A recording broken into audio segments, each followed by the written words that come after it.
Hello there. I'm Kevin Sayles from Lawyers Title, and I'm here to talk about vesting descriptions. And I wanted to let you know just a few things that are going to happen while you're in escrow. Many times when people are first-time home buyers, they are in escrow, and then at some point they get a document from the escrow officer that says, how do you want to hold title?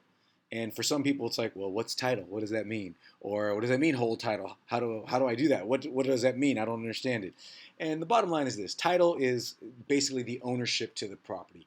The question essentially is, how are you planning to hold your ownership of the property? Are you holding as an unmarried woman, or as a single man, or as a couple together, etc.? And so that's what the main reason for that question is. So I have this document here called Vesting Descriptions. You should see it on the screen here, and I will make that available so that you can have the actual copy of this document. But it goes over many of the different vesting descriptions in California. So here we have community property with right of survivorship. I'm sorry, community property first on the left there, community property right of survivorship, joint tenancy, tenancy in common, partnership, and trust. First and foremost, I'm going to start by saying this. Nothing I say here should be misconstrued as advice. I am not giving any advice. I'm just telling you and sharing some informational knowledge about these types of vesting descriptions, number one. Number two, you should talk to your own legal and tax professionals about how you're going to hold title, because there will be legal and tax ramifications based on how you take title to the property.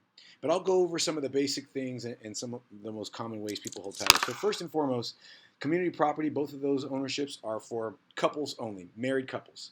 And the community property with right of survivorship is just, I was going to say it's new, but now I guess it's about 19 years old. I think it came out in 2002.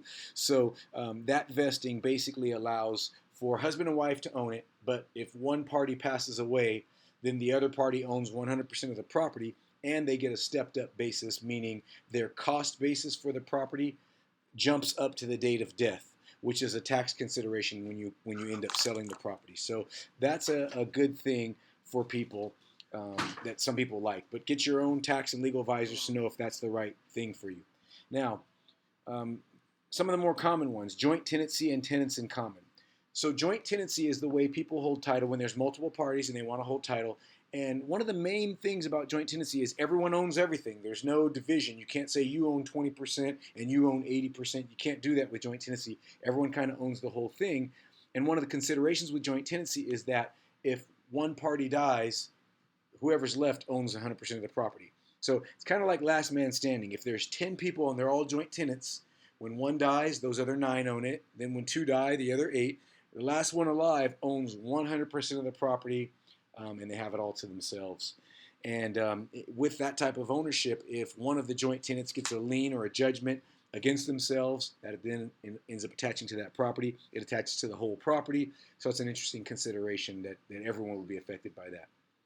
Tenancy in common, on the other hand, is the only way to hold property where you can carve out different portions. So if me and a business partner decide to buy a property and I put up 60% of the money and the business partner puts up 40% of the money, tenancy in common is the only way to separate that where it's 60-40. So that's an important consideration for people that are doing things as individuals that want to have a different share of the property. So that's tenancy in common. The other thing about tenancy in common is I only own my portion. They own their portion. And tenancy in common is the presumed ownership. So if 2 people take title to property, John Doe and Joe Smith, and they take title to the property, and that's all they put on there, the legal presumption is that they have tenancy in common. For joint tenancy or any of these other types of ownership, they have to specify that particularly. So that's the key for that tenancy in common. And then other than that, there's partnerships, there's trusts, there's these other different types of ownership. You can look on this document and learn a little bit about about that type of ownership, learn a little bit of the information that's there. But I wanted to make sure at least that I went over the tenancy and joint tenancy, because those are kind of the most common. If you're married, if you have a business, if you're planning on holding it in some sort of entity, you should consider your legal and tax advisors to know exactly how you want to hold title. But I just wanted to kind of cover some of the basic descriptions of how you hold title in California. And like I said, this document is available to you. Take a look at it, read it so you understand the differences in each, and remember to consult your legal professionals. Thank you guys for having me.